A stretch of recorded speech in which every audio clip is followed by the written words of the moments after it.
প্রথমে ধন্যবাদ জানাইলাম ইউনিয়নবাসী। আপনারা জানেন যে আমরা আব্দুল হক ফাউন্ডেশন থেকে আসলে প্রতিনিয়তই সামাজিক কর্মকাণ্ডে ব্যাপকভাবে আমরা অ্যাক্টিভ রয়েছি। তো তার পাশাপাশি আজকে আসলে আমরা কোটালপুর আশিয়াব ইসলামী একাডেমির যে ছাত্রছাত্রীদেরকে আমরা সম্পূর্ণ ফ্রিতে আব্দুল হক ফাউন্ডেশনের পক্ষ থেকে আমরা খাতা কলম যেগুলো শিক্ষা উপকরণ আর কি ওগুলো আমরা বিতরণ করবো।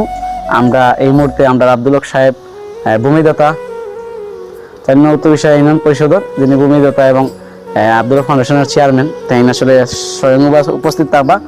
আর সবচেয়ে বড় কথা হইল যেটা যে আমরা আসলে যে কর্মকাণ্ডগুলা কিতা করলাম না করলাম আপনারা অনেক সময় কইতে পারেন যে আমরা শুধু খালি লাইভ করি না, কিতা লাইভ নয়, আমরা ফাউন্ডেশনের পক্ষ থাকি আমরা এইরকম সেলাই মেশিন দিলাম এবং আমরা অলরেডি গাড়ি আছে। কেন এই গাড়ির প্রতিনিয়ত গাড়ি দিয়ে আমরা আসলে বিভিন্ন জায়গায় যাইলাম, সেবা করলাম। তো আপনারা অবশ্যই জানলে খুশি হইবা যে আমরা তো সবসময় মানুষের সেবায় কাজ করি।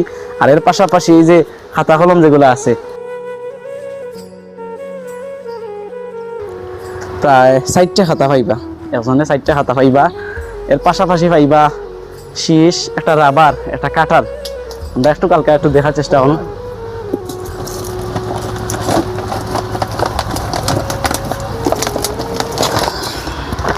কেন হইলে কি একটা কলম পাইবা, 6টা কলম পাইবা সরি, আর একটা শীষ পাইবা। তার পাশাপাশি পাইবা একটা রাবার, একটা কাটার, আর এখানে একটা রং পেন্সিল পাইবা। তো আশা করি এগুলা খুব একটা ইম্পর্টেন্ট জিনিস। এগুলা বাচ্চারা পাইয়া আনলেও এটা খুব খুশি হয়, বাচ্চারা পাইয়া আনলে অনেক খুশি হয়। আর এগুলো আসলে অত্যন্ত গুরুত্বপূর্ণ একটা জিনিস। আর এই সব একজন ব্যক্তি দান করে আসলে আমরা মনে করি তার আসলে এই যে নিয়তটা যাতে ভালো হয়। আর আমরা সব মিলে আজকে আশিয়াব ইসলামী একাডেমিতে আসলে আমরা যাইব অলরেডি।